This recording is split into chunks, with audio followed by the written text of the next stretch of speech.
You are once again welcome to Evangelist Inimakalo TV, Treasury of Excellent Knowledge. As you know, I am your serviceable servant, Evangelist Inimakalo.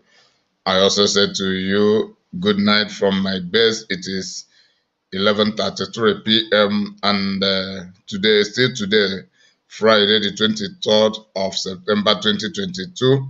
And this is the part 17 of this topic, the creation. Then on the emphasis is God completed the creation. God completed the creation. Then there are some uh, points I want to bring from this section of the lesson. One point is God completes his works, the creation being the classical example. God does not begin anything and stop it halfway. These are the points I am bringing on this through this section of the lesson. I want to also bring out the fact that the creation is perfect, the completeness, perfect. It is perfect, and nothing is lacking. Nothing that should be created that are not created. Then I also want to bring out the sufficiency of the creation. Everything that God has created suffices, they suffice the need, the purpose, they suffice the need for their creation. So if it is food, the food is enough to feed, to satisfy humanity and the animals of all generation. Is it the animals? We cannot consume all of the animals unless otherwise. But if it is just we consuming, because God has created them, sufficing everything, sufficing them and giving them the divine potential of procreation for them to continue multiplying.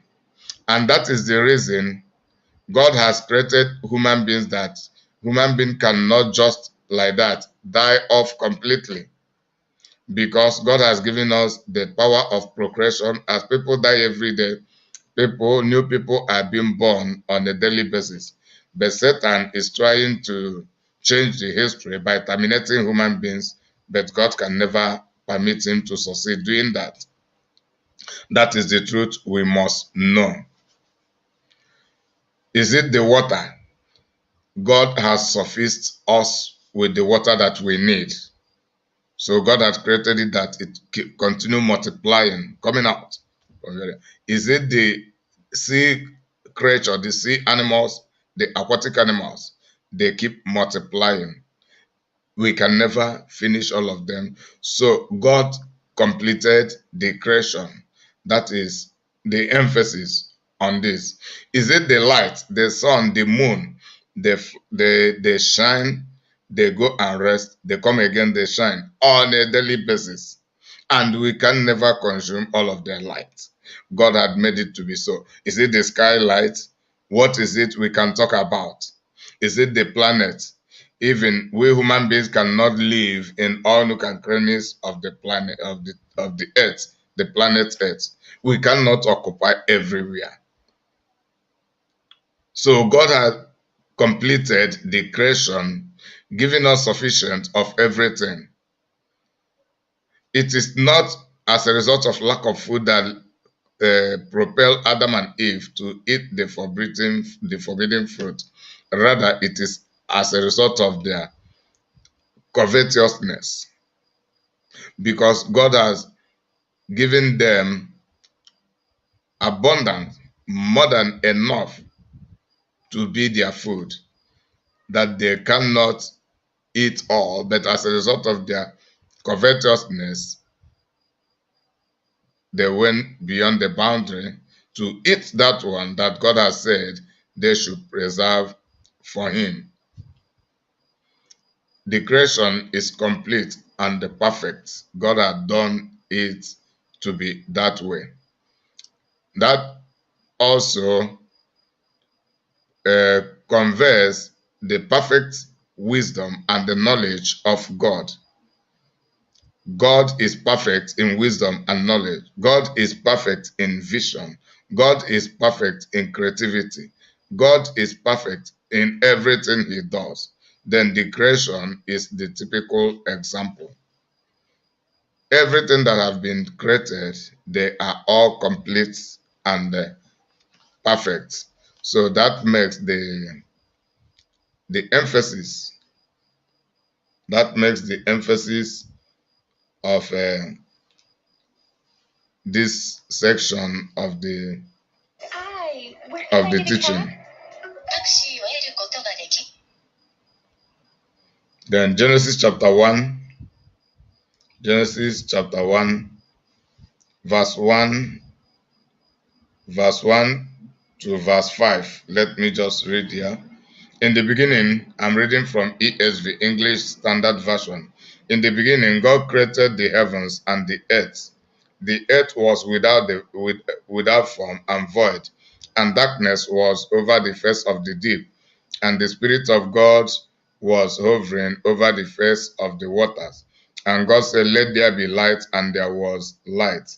And God saw that the light was good, and God separated the light from the darkness.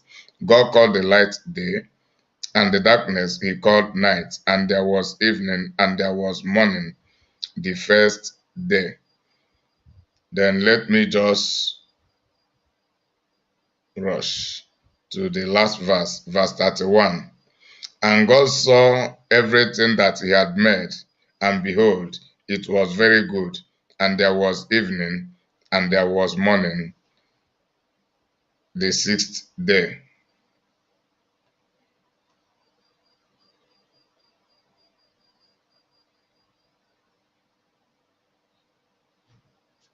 Now, chapter 2. Chapter 2 from verse 1. Thus the heavens and the earth were finished, and all the host of them.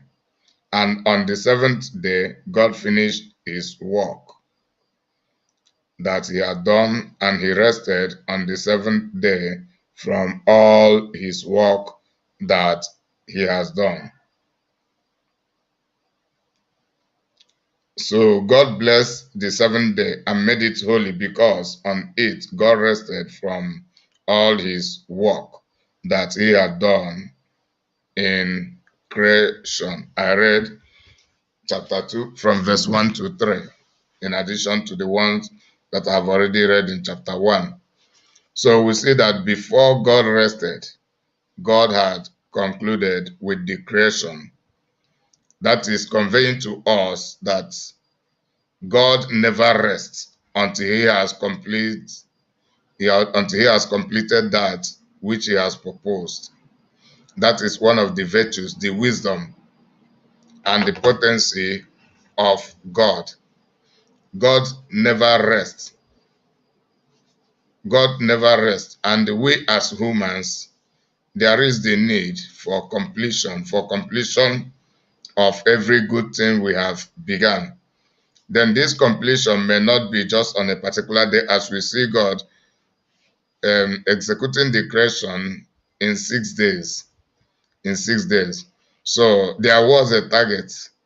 There was a target to meet, and that target was completing the project before resting. So we as women, we may be resting by sleeping when getting tired on a daily basis, but there is a set project. Some projects have one year interval, some 1 month, some 1 week, some years. But we have to complete the project before we go into relaxation or retirement or whatever. So we must always have our goals, and we must always pay the price to completing those goals before we begin to relax. Because if we relax without completing the project remains incomplete and the expected results will not be attained and we end as mediocres. So we are talking about ending as excellence because of the completion of the project, because of the completion of the visions, the purposes, the assignments for achieving the necessary result. So it has been explained to us God, God loves completing everything He has begun. And it is also a conveyance of God's wisdom, completeness, perfectness as conveyance and also as attributes of God. We humans who are created in God's image should be reflecting the same attributes to the glory of God for our own benefit and for us to appear excellent in life, both before humanity and before God. May God bless you. Until I come your way once again, the program has come to an end, and I remain your serviceable servant, evangelist, Inimakalu.